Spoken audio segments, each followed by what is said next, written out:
Okay, so it's a full wraparound from the Examiner to do justice to this at last.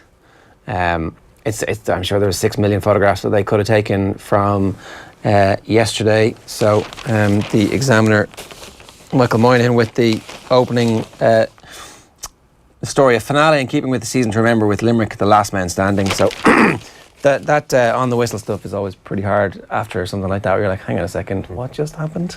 Do you prepare a couple of lines for in case something is amazing, but then again you just can't prepare for every sort of scenario? You mean like the lyrics to Linger? If, no, you tend to have a couple of ideas going into your head what the narrative is going to be anyway. So sometimes you just replace one with the other. But it's I didn't have to do any of it yesterday, and I was glad of it, because I can remember I think it might have been the 2013 All-Ireland final, the replay, and it was a Saturday evening, so I might have been working for the Sunday or something like that, and you were right up against it, and some guy starts that you barely even knew of, and he scored 3 goals, and then the whole, it was pandemonium. So yeah, the on the whistle stuff, sometimes you can read it and it's like, an intro as to what happened, but then 800 words suggesting the opposite's going to happen. Yeah, so. And then a few paragraphs tacked on at the end to wrap it all up nicely.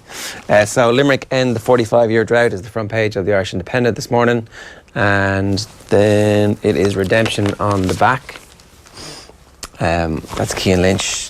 I thought Cian Lynch was really good and put himself, I'm biased because I've been on the Cian Lynch bandwagon all year, but he's definitely the conversation for hurler of the year. Oh yeah, absolutely. No, I thought Joe Canning won it yesterday. I thought what Joe did yesterday to get them back into the game, and had he nailed that last read, that was Cú Cullen stuff. It was hurling from a different level, and he took it on his shoulders.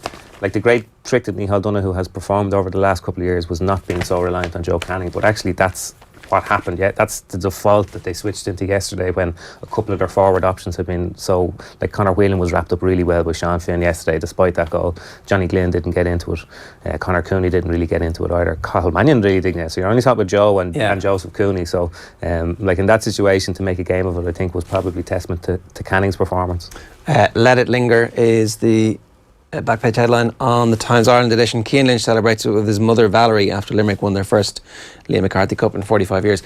Very lucky that she managed to make it onto the fields. We were over in the corner of the Hogan, and it looked like kind of a plan B was in operation. And we were in the Cusick. There's the photograph there, and over on the far side, it looked like people were being allowed through from the Hogan stand, but somebody tried to make it on from the hill, and suddenly 4 cops were lying on him and handcuffing him and leading him away. So from the greatest moment of his life to being led away in chains by the Gardaí, you're like, well, that's a little bit harsh. I hope they took him around the corner and let him go, as opposed to Well, I always wondered, at what stage does it become the plan B? The plan B is open the floodgates, you know, but what is the... How many people need to get through? What is the straw that breaks the camel's back? We were talking about this yesterday. We were standing where I was in the press box, watching it all unfold, but where I was sitting happened to be close enough to where the edge of the crowd was. And Michael Verney and Michael Foley can attest to this, because they were sitting beside me. But there was a man, must have been in his late 40s, early 50s, who was from Limerick, who was inconsolable with crying. And we were just saying, if they managed to avoid a plan B and a pitch evasion when Limerick won the All-Ireland, that's it. It's up to Mayo now. Yeah. Treaty's Titans hold on to end 45 years of hurt is the headline on Keith Duggan's piece at Croke Park. David neutralised Goliath's aerial threat. Mike Casey overcame Glynn's 5-inch height advantage in ingenious fashion. And I think probably when everything kind of calms down a bit, we'll probably look back on Casey's performance. Does a performance like that in an Ireland final get you an All-Star? Is that It has to. Does it get you an All-Star? Now, Mike Casey didn't start the championship. If you remember, he came out for Seamus Hickey when Hickey was struggling in the first game in Munster. But Mike Casey, he was really good. If you go back to the All-Ireland club final and the replay on Con O'Callaghan for an Piercic, O'Callaghan was very muted by basically every other hurling match that he's ever played, and that was because of Mike Casey. So I think at that stage, Tommy Walsh was still putting Con O'Callaghan in his top 10 hurlers in the country. Number 1. No walk in the park. Selhurst trip is a serious test of Red's Premier League credentials. That's the fact that Palace always do pretty well against Liverpool, and pretty special. Bell Philly Pollyanna beats the boys as the Sousa ends Group 1 drought. So Pretty Pollyanna enhanced her status as Kipco 1,000 guineas favourite at Deauville yesterday, coming out on top in a fierce duel with Signora Cabello in the pre-morning. Some fella called Conor McKeown leading the way on the back page of the Herald this morning. Limerick end famine. Kylie relieved to exercise ghosts of past after 45-year wait for Liam. They also got Pogba not happy with attitude. We'll get into that a little bit later on with Daniel Harris. Dramatic scenes at the Amex yesterday as Manchester United got beaten 3-2. The back page of the Irish Daily Mail is Treaty Titans. Youth Rules Day as Limerick hold nerve for glory. Limerick 3-16, Galway 2-18. Treaty Titans, a popular one. Dream team, says the back of the Mirror. That's Treaty boss afraid of waking up after crazy Croke finale. Like, there's nothing but happiness for John Kiley, I think. Has there been a team that every neutral was cheering for more loudly than Limerick yesterday? Maybe Waterford 08, I think. Yeah. Waterford 08 were the anybody people's against champions. Kilkenny most of those years. Yeah, but Waterford, I think, were the people's champions, and they were like this Limerick team. I'm sure we'll get to know them over the next few years. But besides Shane Dowling and Cian Lynch, like these are just guys who were really good at underage and are now really good. Like Kyle Hayes, who played in the 2016 minor final. He won an under 21 last year, and he's still only 20. Yeah, and he won an under 21 yesterday. And he had Gerald McInerney beat up his stick yesterday. So for fellas like that, they just take it in their stride. Whereas I think the Waterford team in 08, like John Milan and Ken McGrath, Dan Shannon, they were some of them had hurled without helmets. Let's put it a different way then. Is this the happiest we've ever been for All-Ireland winners? I think it is. I've never felt this happy seeing any. At Galway last year, were you not pretty happy last year that Joe Canning finally got redemption? Of course I was, but I was more happy for this team.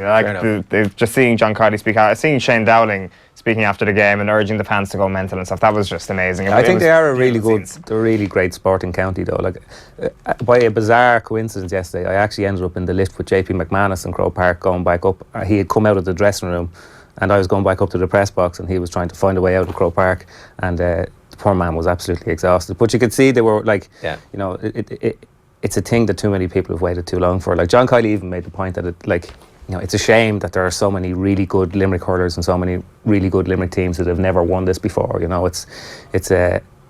Like they have probably underperformed over the last 5 years or whatever it is, but I'm sure it won't seem like that. I think it transforms hurling. That they were the 8th favourites. I saw somebody tweeting yesterday, and I didn't check it, but heading into the year, so if you're Wexford and you're actually having those conversations over the winter about being realistic All-Ireland contenders and putting the whole system in place, you can be properly energised by what's happened with Limerick hurling over the last couple of years. There's the picture of McManus.